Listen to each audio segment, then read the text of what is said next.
our government just released BC's new budget, which I have right here. And Gage, it's really bad news for taxpayers.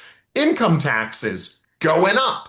PST, provincial sales taxes, going up. So government is hiking taxes on families, rolling back a whole bunch of services, and giving themselves big gift card bonuses.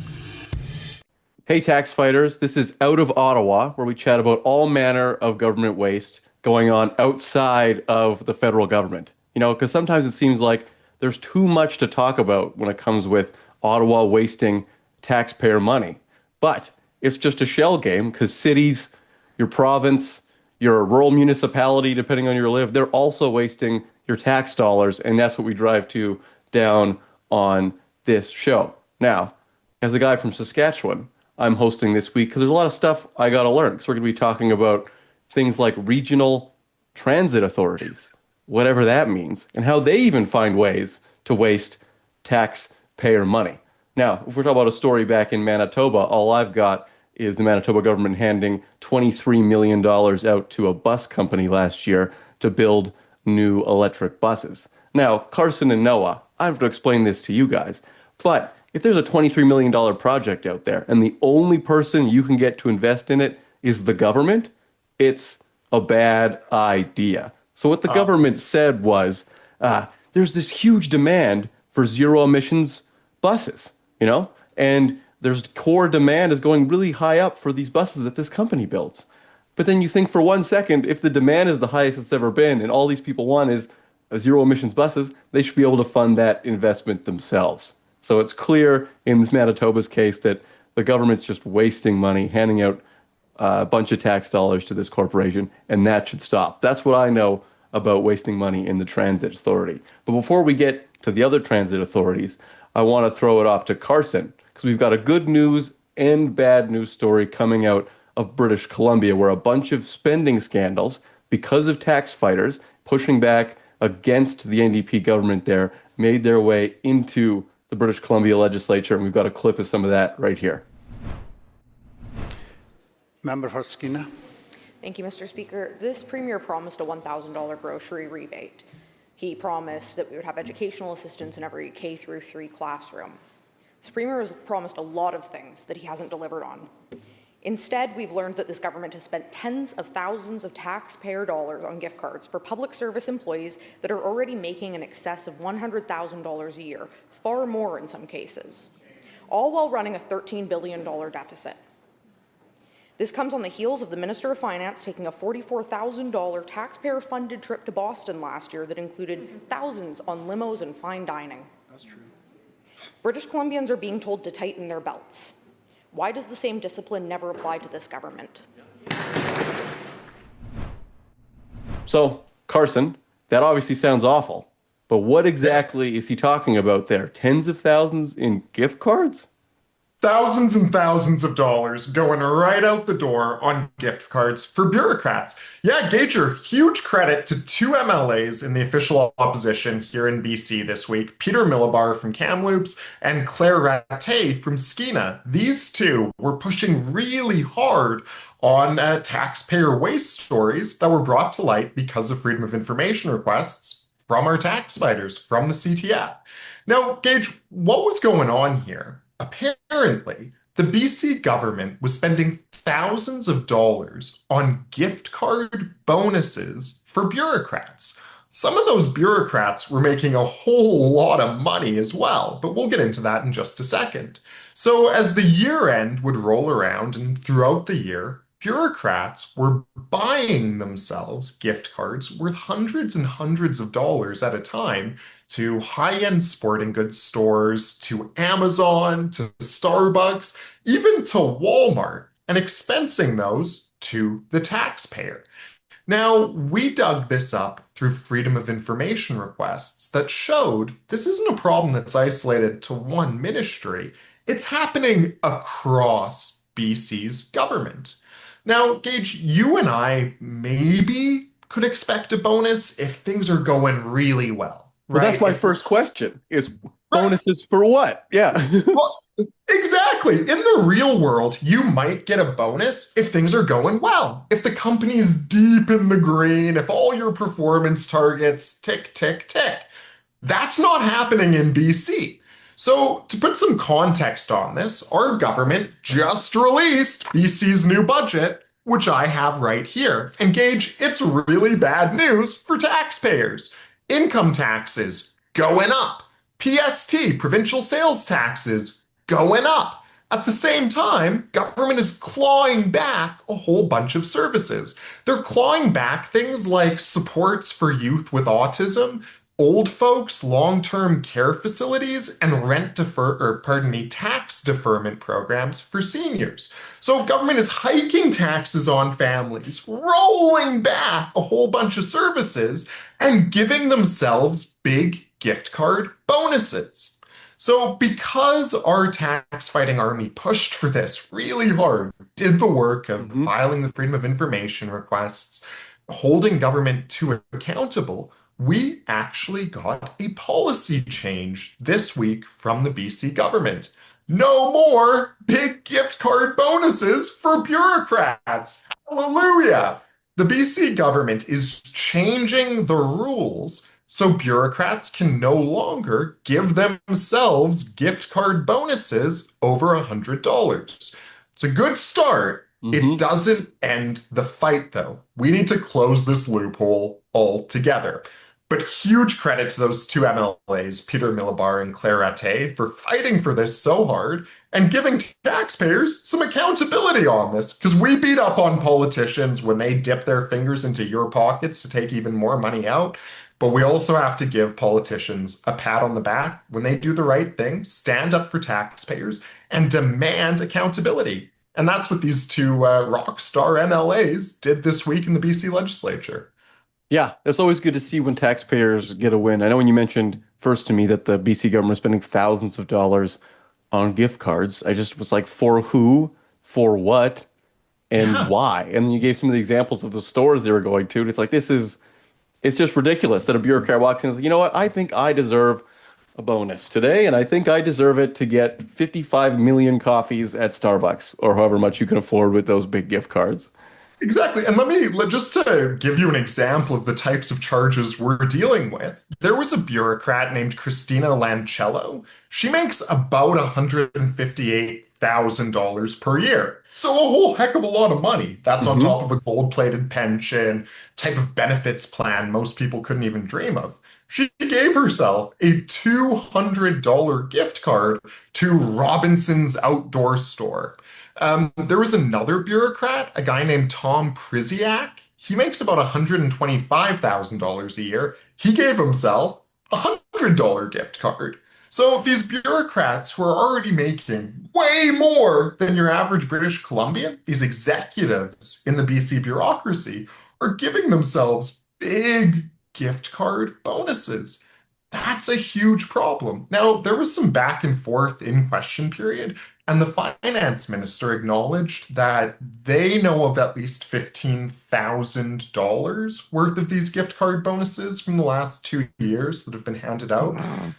But Gage, something tells me that's just the tip of the iceberg. So we're expanding our freedom of information requests to crown corporations, health districts, to school boards to see how much taxpayer money is going right out the door on these gift card bonuses for bureaucrats. So this is a developing story. We've got a win in the legislature, largely because these MLAs were pushing for it so hard and tax fighters like you were shining a flashlight on it. But the fight's not over. We're going to keep holding the government accountable over these gift cards. Yeah, I think that's a good way to keep pushing it. Obviously, awful story, government giving themselves these bonuses with gift cards. But to foreshadow for a second, at the very, very least, at least the money was spent on something. So, to get back to the regional transit authorities, apparently in Ontario, there's this thing called Metrolinx. And Noah was telling me a story about them earlier this week that blew my mind. Because the Taxpayers Federation, we're well aware. And we see all the time when the government builds anything, Crown Corporation builds anything, it's always over budget and late. But usually it happens. Noah, can you go into what happened with some of these planned stations that Metrolinx did or didn't do and how much it cost taxpayers? Right. So the gist of it here is $100 million taxpayer dollars were spent on absolutely nothing. Well, they were supposed to be spent on two train stations. Those train stations are likely never to be built. So here's what happened. So a Sorry, few to years start off though, can you explain a little bit for some of our Western and transitly challenged viewers what exactly a Metrolinx is?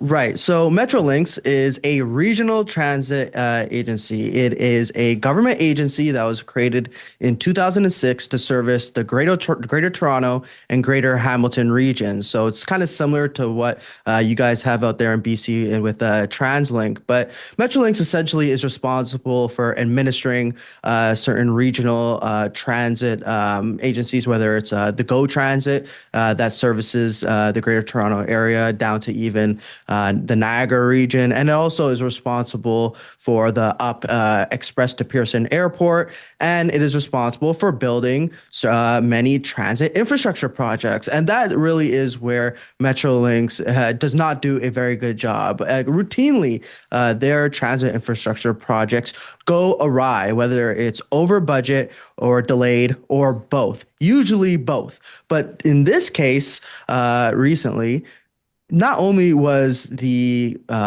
project over budget, but they actually spent millions upon millions of dollars on absolutely nothing. So back in 2021, when John Tory was the mayor of Toronto, he had this whole Smart Track initiative that he finally got off of the ground after 7 years. This Smart Track initiative would basically add 5 train stations to existing GO Transit lines. So for those who don't live in Ontario, GO Transit services quite a bit of the Greater Toronto and Hamilton area. It goes from city to city, and it's actually a pretty good transit system. Now, Toronto, they wanted to add more train stations along this existing GO Transit line because, quite frankly, there's not many stations along that specific line. I've ridden that line before, and I've had that specific frustration myself. So it's reasonable to want to get this done within a reasonable amount of time and at not that much cost for taxpayers. The plan was originally budgeted at $1.5 billion, and the those who were responsible for the construction of these smart track stations were Metrolinx. Now, Metrolinx previously had been delivering the Eglinton Crosstown and Finch LRT projects over budget and delayed, but the city of Toronto probably didn't think about it too hard, so they gave the contract to Metrolinx, and sure enough, the project ended up being over $200 million over budget. So the province of Ontario, they decide to give them an extra $200 million. A couple of years later, the city of Toronto tables a report to city council, a confidential one at that shows that the budget is over 50% over budget, over $800 million over budget. I mean, look, if you Did they say why? Was there any reason given for all these crazy spending? I mean, I know it's the government. No particular reason other than inflation. Well, guess what? Between 2021 and 2024, the rate total cumulative inflation was not great, but it was about 16%, not over 50%. You know, it's sort of like, you know, calling up a plumber and asking him to, you know, replace your toilet or something like that. He shows up 1 week later at your door and says, "Oh, well, you know, because of inflation, I have to jack up the price by 50%." Well, you'd probably fire that plumber, but that's exactly what happened here.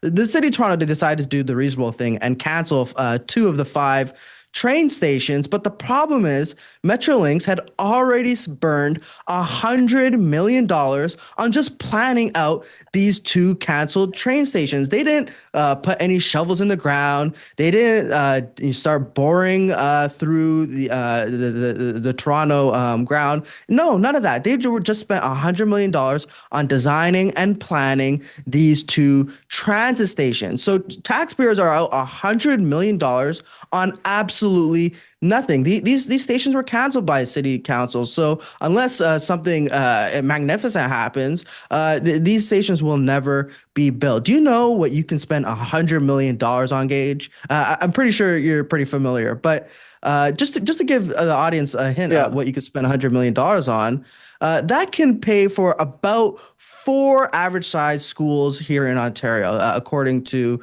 the Financial Accountability Office in Ontario. You could pay for about 1,200, the salary of 1,200 nurses for about a year. So that is a lot of services, or even a significant tax cut that the people of Toronto had to forego so that Metrolinx could just burn $100 million on absolutely nothing. It's like that scene from The Dark Knight where the Joker has that big stack of money that he took from the mob and basically pours a bunch of gasoline and lights it on fire. And basically says something to the effect of, it's not about the money or something like that. Well, for taxpayers, it is about the money because taxpayers are struggling with the cost of living. Toronto taxpayers had to endure significant property tax hikes over the past 3 years under Mayor Olivia Chow, a 9.5% increase, an 8% increase, on almost 3% increase this year. And that tax money is going to Metrolinx so that their executives could basically throw it all in a pit and torch it. Yeah. Okay. So to summarize, Metrolinx was supposed to build these stations. They spent $100 million and did absolutely nothing, which is ridiculous on the face of it on all sides. But this isn't the first time, I think, right, that Metrolinx has wasted a bunch of money. And we can get into that. But I think there's a good summary, too, where we can toss to a clip that you did with CTV News talking about the station to give people a little bit more context about what these things don't look like and look like going forward. So this is what that is. Two words that were at the center of John Tory's 2014 mayoral campaign: smart track. It gives us a chance to erase decades of inaction on the transit file. Fast forward more than 11 years, the plan promising 22 stations along existing GO tracks has shrunk while its cost ballooned. At the end of 2024, 2 more stations were put on hold indefinitely: Finch Kennedy and King Liberty, because costs from Metrolinx had spiraled out of control. The price tag for those 2 stations, nearly $100 million. It was in camera. I don't know how it became public, but that $100 million, it's unfortunate. The Canadian Taxpayers Federation is punting the problem up the street to Queen's Park, imploring the provincial auditor to investigate. Taxpayers really can't afford to just be have Metrolinx executives light $100 million of their money on fire. Okay, so now everybody's got the context. $100 million, 2 stations that were supposed to exist don't exist, somehow wasted that much money. But the city of Toronto really should have known this, right? Like, Metrolinx has a history of being wasteful and messing with taxpayer dollars. Absolutely. Metrolinx is probably the chief villain when it comes to just wasting a bunch of taxpayer dollars, telling taxpayers that infrastructure projects will cost one thing and then costs eventually just ballooning out of control, absolutely misleading taxpayers and sending billions of their dollars into a pit nowhere to be recovered once again. So, for example, there's the Eglinton Crosstown that was recently opened just a few weeks ago. But the thing is, this whole infrastructure project has been in the works for about 19 years. And by some metrics, you could even say it's been in the works for like almost half of a century. But back in 2007, the mayor of Toronto, David Miller, proposed this transit city idea. And one of the infrastructure projects in part of this transit city plan was the Eglinton Crosstown.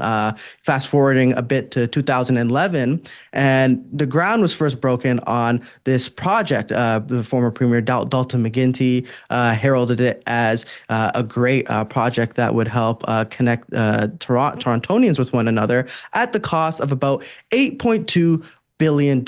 So that's how much the province originally put up for this project. So it is a very expensive project because it is a very significant transit line. It stretches out from one end of Toronto to the other. And if you've ever seen Toronto on a map, it's actually a pretty big city. So an $8.2 billion project is one thing, but at least, he told taxpayers what the cost was and told taxpayers that it would open in 2020. The problem is that was all a complete fantasy. The cost of the Eglinton Crosstown eventually ballooned to almost $13 billion. That is almost $5 billion over budget. You know what you could do with $5 billion?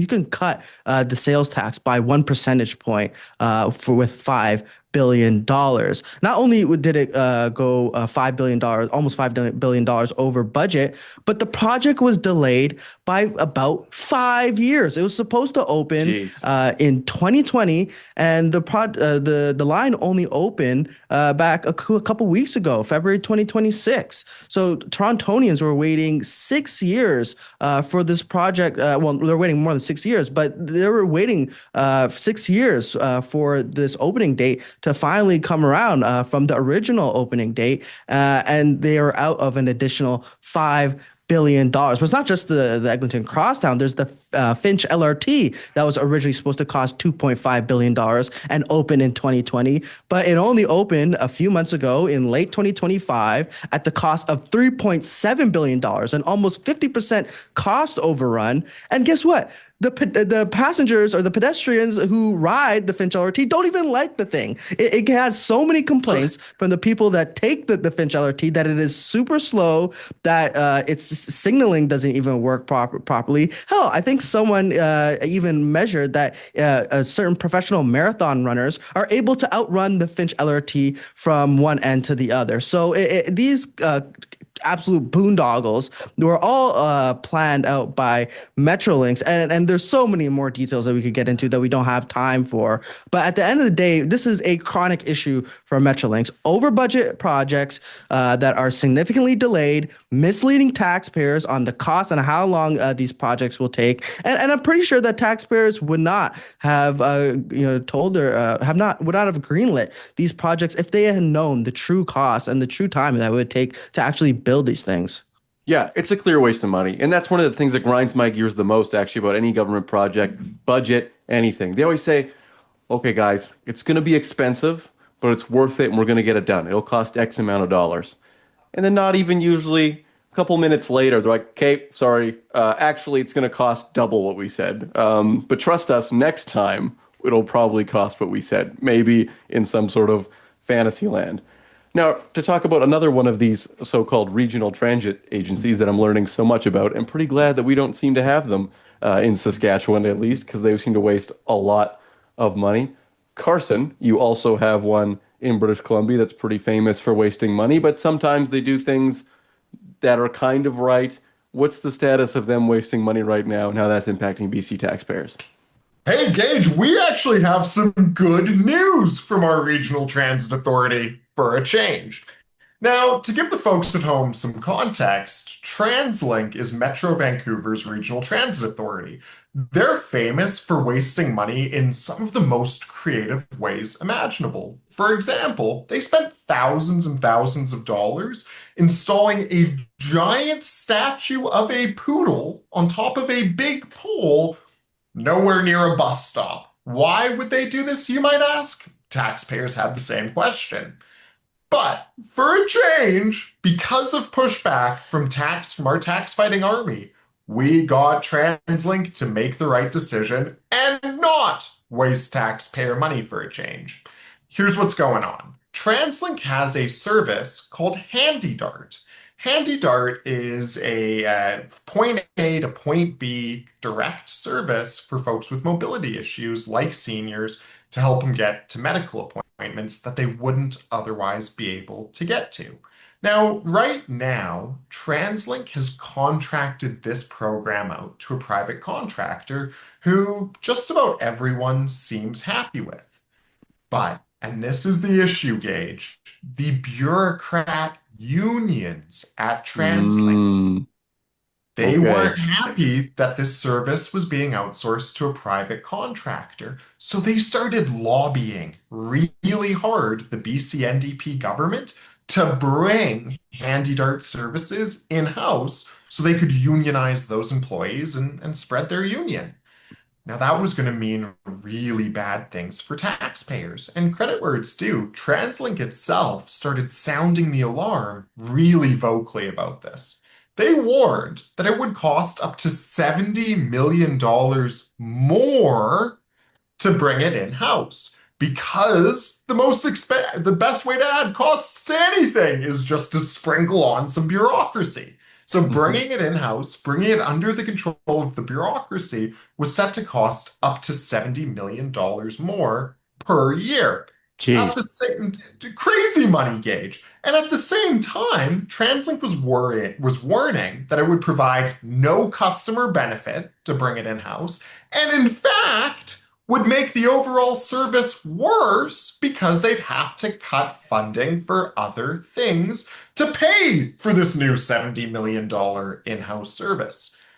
Taxpayers heard about this. We stood up. Our tax fighting army made a real stink about this plan from TransLink, and we forced them to back off. They are no longer planning to bring Handy Dart services in-house. Because of our tax fighting army, we saved British Columbian taxpayers $70 million with that one decision. So, folks listening at home, give yourselves a big pat on the back. You stood up to big bossy government, you stood up to the bureaucrat unions, and you saved folks a whole lot of money doing it. Good on you. So that's a good story from That's a TransLink, good where news taxpayers story. won. But you alluded to some other things. I've heard some stuff in the past. I don't know if I remember, but I know it was bad. You want to elucidate some of the things that TransLink shouldn't be getting a pat on the back for the. Yeah, so right behind me on my bookshelf there, I've got a book that was written by the former BC director for the CTF before me, before Simmer, a really smart guy named Jordan Bateman. Way back in the day, Jordan Bateman led a referendum in BC to prevent TransLink from hiking taxes on taxpayers because they wanted to sneak in a sneaky special TransLink tax. The taxpayers said no. We stopped them from bringing that tax in. And that's probably how our tax fighting army is most familiar with TransLink is from that big campaign, the referendum, no TransLink tax. Carson, could you describe the sort of just like the difficulty Jordan had in launching that campaign? I mean, it was sort of like Jordan against the world, in this campaign because all the mayors and big businesses and stuff like that were for this TransLink tax. No? Yeah, so that's a great point, Noah. It was a lot like the early days of the carbon tax campaign, which a lot of our folks at home may remember. Look, just like with the carbon tax, this Canadian Taxpayers Federation and our tax fighting army were pretty much alone for a long time in this campaign. Because you're right, Noah, the mayors wanted TransLink to be able to dip into taxpayers' pockets and take more money from them. The unions loved it, the TransLink unions. So it really was taxpayers, our tax fighting army, up against the mayors, the politicians, the bureaucrats, the unions. They were able to outspend us. I forget what the exact numbers were, but many times over. But at the end of the day, the people won. And that's because we know that it only makes life harder when big bossy government and politicians try to dip into your pockets more to line theirs. So we won that referendum. And I think ever since then, TransLink's known that it has a big old target on its back from the tax fighting army. For sure. Now, obviously, all this takes the effort of the tax fighter army to push against these things, stop TransLink from bringing that in-house, do the referendum all the way back there, as well as to highlight all this waste at Metrolinx and everything like that. So, Noah, Carson, before we let tax fighters off today, is there a petition based on these things or something that tax fighters can do before the next episode to keep up the fight that you think they should know about before we sign off here? Yeah, Yeah. absolutely, Gage. If I can jump in. Filing freedom of information requests takes a lot of time, it takes a lot of effort, and it takes a lot of resources. We have our legal beagle, Devin Drover, filing appeals, fighting government in court when they fail to give us the documents taxpayers have requested. All of that takes time, all of that takes effort. Head over to taxpayer.com to see the latest FOI stories we've broken and check out how you can support us in getting those documents to make sure they see the light of day. Noah? Yeah, absolutely. I mean, when it concerns Metrolinx in specific, you can actually request that the Auditor General of Ontario conduct an investigation specifically into this smart track debacle or into Metrolinx more broadly. You could also reach out to your MPP and ask them on behalf of you to get the Auditor General to start an investigation into this because taxpayers, they really need answers into how Metrolinx is continuously and routinely wasting billions upon billions of dollars and not being able to get these infrastructure projects done. Taxpayers need answers into how Metrolinx blew $100 million on absolutely nothing. There's no way taxpayers can just afford to have Metrolinx light $100 million of their money on fire without accountability. So you can reach out to the Auditor General through the public request form or reach out to your MPP to get them to do it on your behalf. Because at the end of the day, that is their job. Yeah, no. Well, there you have it, tax fighters. 2 pieces of homework. Before we let you go today, I guess I can give you one more. If you like the information in this show, please be sure to like and subscribe and send it to someone else who needs to know.